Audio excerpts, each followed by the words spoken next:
All right, what's going on, everybody? So in today's video, I'm going to be going over the top 7 real estate investing mistakes I see happen all the time.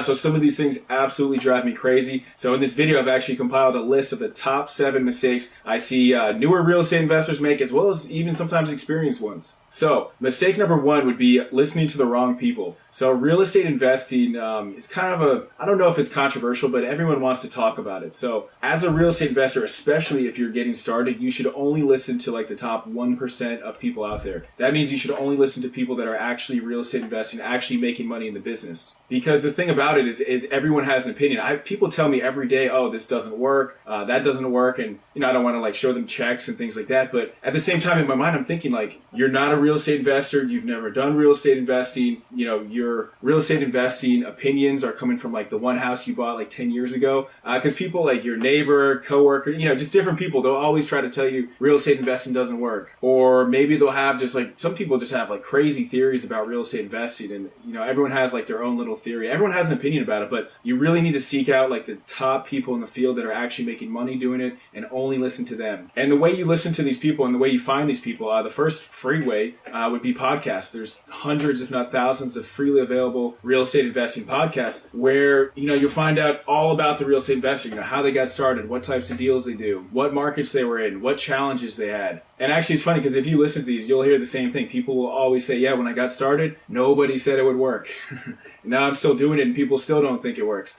So really seek out the top 1% of people out there. And a couple other ways to find those people are coaching programs. I've joined plenty of coaching programs, and I continue to get, to be involved in coaching. I think it's a great investment. Anytime you're investing in yourself, I think that's always a good ROI. And you can also get a free mentorship. If you just start generating leads for the top investors in your area, like just off-market leads, and sending them over to the top investor, oftentimes they'll help you get the deal under contract and kind of coach you up along the way. In fact, I know plenty of investors that will just train newer investors in their own market how to find deals like for free in exchange for splitting the deal like 50-50 in different splits like that. Okay, the next mistake I see investors make is they jump on the first deal too often. So as a real estate investor, you need to be very picky and very particular about the types of deals you're looking at. So I think Grant Cardone has a saying where he says like the rule of 100. So he'll look at 100 different deals before he purchases one. Because I know one of the biggest mistakes I made when I was first getting started, I bought a condo and I didn't really look at that many condos. I just kind of bought it because it was cheap and it was like close by. But if I had evaluated like 25 or 50 or even 100 condos, I could have probably got like an amazing deal. And when I say evaluate, I don't necessarily mean you don't need to go to like every single property in person. Just with the amount of information online, you can find out so much about a property without even going there. So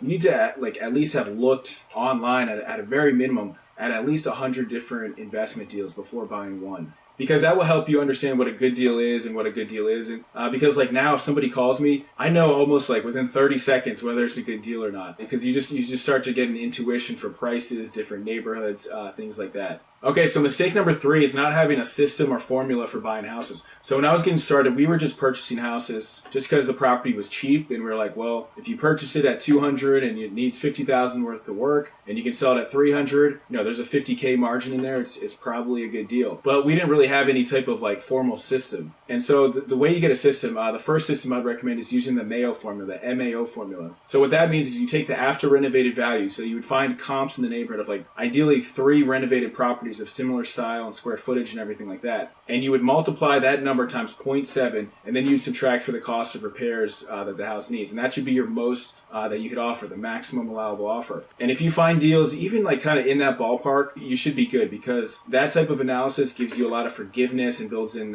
quite a large profit margin as well. So don't just buy properties just because it sounds cheap and you can sell it for higher. Actually run your numbers. And I use a combination of 2 things. I use that, and I also use a deal analyzer. So the Mayo formula will get you kind of like right in the ballpark price where you need to be at, and then the deal analyzer will make it more specific. So it might tell you, oh, you're going to make 20,000, you're going to make 100,000, you're going to lose 20,000, you're going to make 50,000. So I like to use a combination of both. And if you want to get the deal analyzer that I use, just go to my website. I'll put a link to it below so you can check that out. Just download it for free. And it's the one I use on a day-to-day basis. Okay, mistake number 4 I see is real estate investors, sometimes they'll start on like a massive project as their first couple deals. And sometimes that's okay. Like if you come from a construction background, I would say, maybe you could do that. But ideally, you want to start with a small project and kind of build your way up to the bigger projects. I was actually just talking with my brother about one of the biggest developers in our city. He just built a wharf. It's like a $2 billion project, one of the biggest projects in the United States. And this guy got started by just flipping like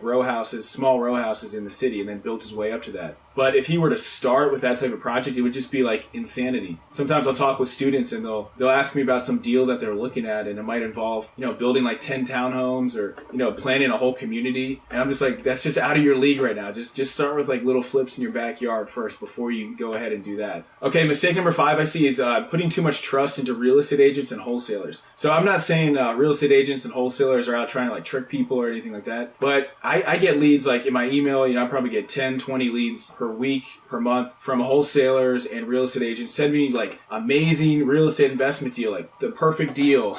Everyone has like their tagline. And the way I look at it, like most deals are not great. I might get like, if I get 10 leads, there might be like one possibly good deal in there. So just because a real estate agent tells you might make $100,000 or there's some huge difference in price and it's an amazing deal and prices are going up, or a wholesaler tells you the same thing, or sometimes wholesalers will say, oh, the house only needs $20,000 worth of work. That doesn't make it true at all. So I do a lot of online marketing, offline marketing. I get a lot of leads just directly, and then I get a lot of referral leads from agents and wholesalers. And I look at a lead that's a referral almost the same way I look at just any lead I would just generate by myself. Like I still need to take it through the deal process.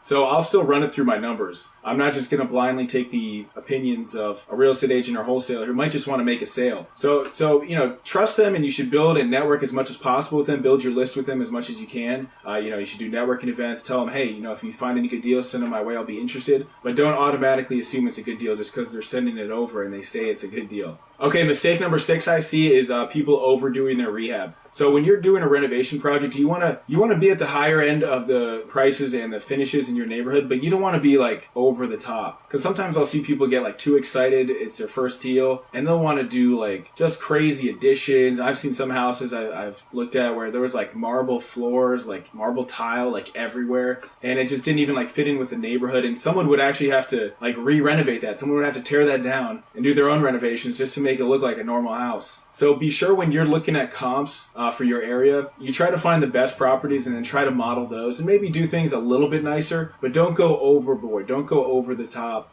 with your renovations. You just want it to be the nicest in the neighborhood, but you don't want it to be like unusual, like unusually nice or unusually bad for that matter. Okay, mistake number 7 I see is not having a detailed scope of work. So let's say you're doing a project. Like when I first got started, obviously we had a contract, and we would oftentimes just tell them, hey, just renovate the bathroom or renovate the kitchen. And what I think is a renovation versus what a contractor thinks versus what somebody else thinks is renovating is going to be completely different. So you really need to iron out exactly what you want. And the way you do that is with a super detailed scope of work. So you should list out like SKU numbers of, let's say, the appliances, the exact type of granite. You can have photos of the exact type of kitchen or bathrooms that you're looking for. So a combination of photos, SKU numbers, and just being very specific and very detailed with what you're looking for. Print it out, have it at the job site, as well as walk through the project with your contractor a few times just so they really understand. All right, so those were 7 mistakes, and I actually have one more mistake I see too many real estate investors make. They try to list their property for sale by owner. And look, there's ways of saving money on any deal, but having a for sale by owner, in my opinion, is not one of them. If I'm ever looking at a house that's a for sale by owner, and I honestly don't look at too many of those properties,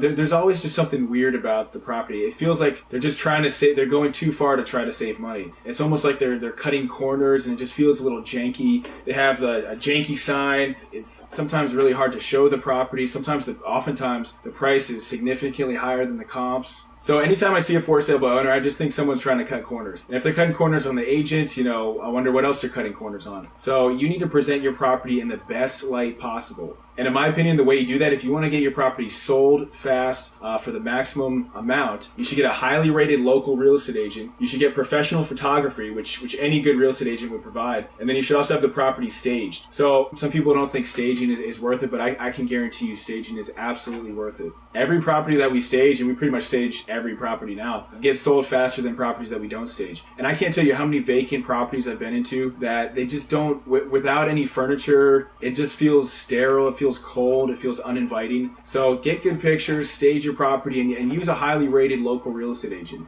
Okay, so there you have it, 7 mistakes, really 8 mistakes I see real estate investors make. Don't make those same mistakes, and thanks for watching. Please subscribe, please share, and I'll see you in the next one. All right, bye.